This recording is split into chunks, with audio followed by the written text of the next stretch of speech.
সীমান্ত সমস্যা নিয়ে বিএনপির কর্মসূচি লোক দেখানো। বর্তমান সরকার সীমান্ত এলাকায় স্থিতিশীলতা রক্ষা এবং উন্নয়নে অত্যন্ত আন্তরিক বলে জানিয়েছেন সড়ক পরিবহন ও সেতুমন্ত্রী ওবায়দুল কাদের। সকালে সচিবালয়ে সিলেট শ্রীমঙ্গল ও সিলেট হবিগঞ্জ রুটে বিআরটিসির বাস সার্ভিস উদ্বোধন শেষে এই কথা জানান তিনি। পরে গণতন্ত্র নিয়ে বিএনপির বিভিন্ন মন্তব্যের জবাবে বলেন, দেশে গণতন্ত্র আছে বলেই তারা নানা সমালোচনা করছে। গণতন্ত্র নেই বলে তারস্বরে অভিযোগ করে প্রতিদিন, সরকারের সমালোচনা করে নিত্যদিন।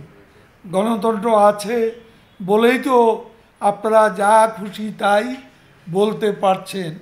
এ সরকারের আমলে এমন কোনো সমালোচনা নেই, এমন কোনো বিরূপ কথাবার্তা, মাঝে মাঝে বিদ্বেষপ্রসূত বক্তব্য আপনারা দিয়ে চলছেন। সরকার উন্নয়নের কথা বলে জনগণকে বিভ্রান্ত করছে বলে মন্তব্য করেছেন বিএনপি মহাসচিব মির্জা ফখরুল ইসলাম আলমগীর। মঙ্গলবার সকালে গুলশান কার্যালয়ে এক সংবাদ সম্মেলনে তিনি কথা বলেন। সংবাদ সম্মেলনে স্বাধীনতার সুবর্ণ জয়ন্তী উদযাপন উপলক্ষে বিএনপির নানা কর্মসূচি তুলে ধরেন দলের স্থায়ী কমিটির সদস্য খন্দকার মোশাররফ হোসেন। মির্জা ফখরুল বলেন, স্বাধীনতার সুবর্ণ জয়ন্তীর সময়ে এসেও মানুষের মৌলিক অধিকার পূরণ করা যায়নি। সরকার দলীয় নেতারা সব সময় উন্নয়নের কথা প্রচার করছে, কিন্তু প্রকৃতপক্ষে উন্নয়নের চিত্র ভিন্ন। ইউএনডিপির দক্ষিণ এশিয়ার মানব উন্নয়ন সূচকের তালিকায় বাংলাদেশের অবস্থান পঞ্চম।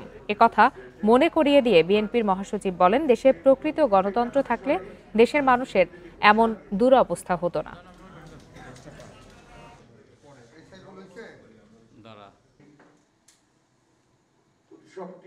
আজকে পত্রিকায় আছে যে ইউএনডিপির যে আপনার গতকাল তারা যে ঘোষণা করেছে যে বাংলাদেশের গোটা এশিয়াতে কি অবস্থান, কোন কোন দেশের কোন অবস্থা আছে, তাতে বাংলাদেশ কিন্তু সাউথ এশিয়াতেই আপনার পঞ্চম, 4টা দেশের পরে।